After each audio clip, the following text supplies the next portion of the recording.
Late से पहुंचे क्योंकि हमारा थोड़ा घर में काम था। कहते हैं शिव विशेषता की दशक 1980 से चल रहा था और ये शिव विशेषता हमको आपको जीने की कला सिखाता है। 1980 के दशक से साहेब हरेंद्रानंद बाबू को ने हम सबों को 3 सूत्र के दायरे में पिरोड़ दिए और कहा कि जिस भगवान शिव को आप पूजा करते हैं, बच्चा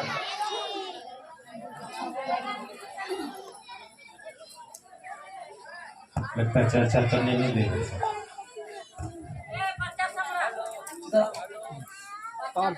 हाँ बढ़िया। साहब श्री हरेंद्रानंद जी ने कहे 1980 में ऊपर गए उनके मन में एक विचार आया कि भगवान गुरु हो सकते हैं तो गुरु भगवान क्यों नहीं। हेलो। और इसी विचार पे हरेंद्रानंद बाबू ने अपने मन शिव गुरु की समाधि में लगा दिए और इसी विचार के तल पे खड़े उतर गए और इस धरती की भारत की इसकी धरती की मिट्टी पे शिव को उतारा। हेलो, ये बच्चा का थोड़ा साइड कीजिए ना दीदी।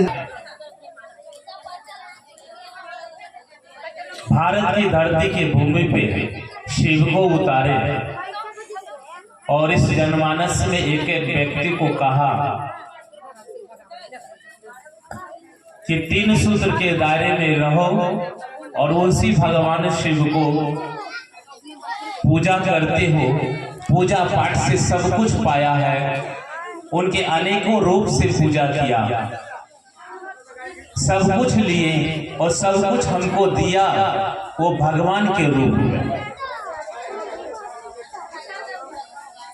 भगवान के रूप में वो महादेव हमको आपको सब कुछ दिया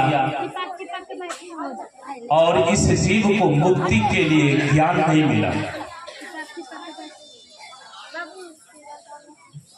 इस जीव को, इस संसार के एक एक जीव को मुक्ति मिलने का कोई समाधान नहीं मिला। सिर्फ लेने के लिए हम सब उस महादेव के अनेक रूपों से पूजा किए और सब कुछ लिए। लेने से क्या हुआ? शरीर का, ये आत्मा का कहीं स्थान नहीं मिला, कहीं समाधान नहीं मिला। गुरु की मात्र इच्छा हुआ कि इस धरती पे जीव का कल्याण होना चाहिए, शिष्य तो बने। 1900 दशक से पहले शिष्य बहुत बने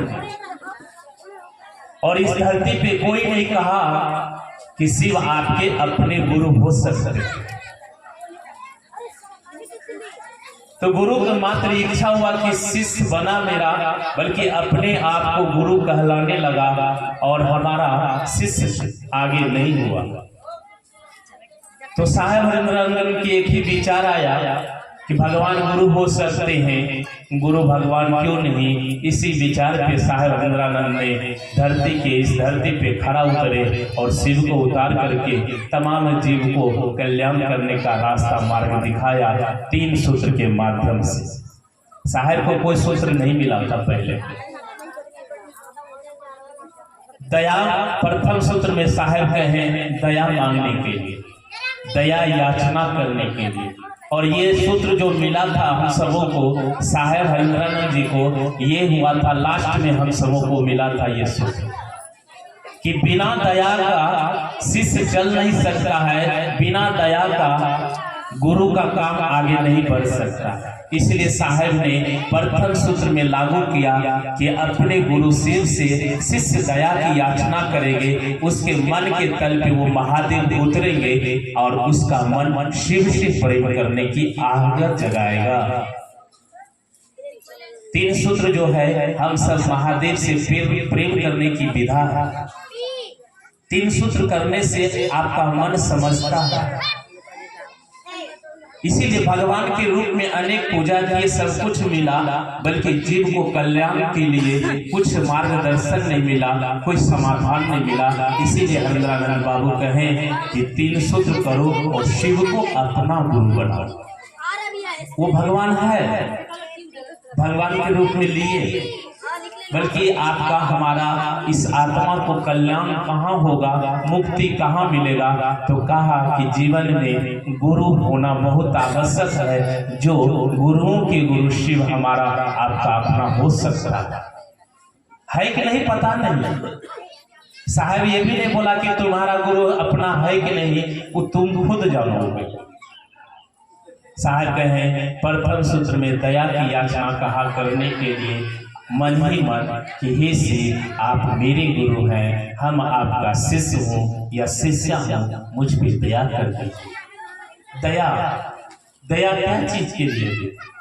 संसार के भोगने के लिए हर चीज तो गुरु दिया, भगवान के रूप में सब कुछ लिए, बल्कि हमारे आपके जीवन में गुरु नहीं है। इसीलिए हमारा आत्मा का मार्गदर्शन और समाधान कहाँ मिलेगा? इसीलिए साहब कहे शिव को अपना गुरु बनाओ। तेरा जीव, शिव ने अपने जीव को सही मार्गदर्शन दिखाते हैं और उसको अपना जैसे बनाता है। हम सब शिव का शिष्य बनने के लिए चले हैं दीदी, और शिव का शिष्य बन करके महादेव का काम को आगे बढ़ाना। तो दया का अर्थ होता है याद करना। कितने बहन याद करते हैं महादेव? तनी हाथ उठाइए तो।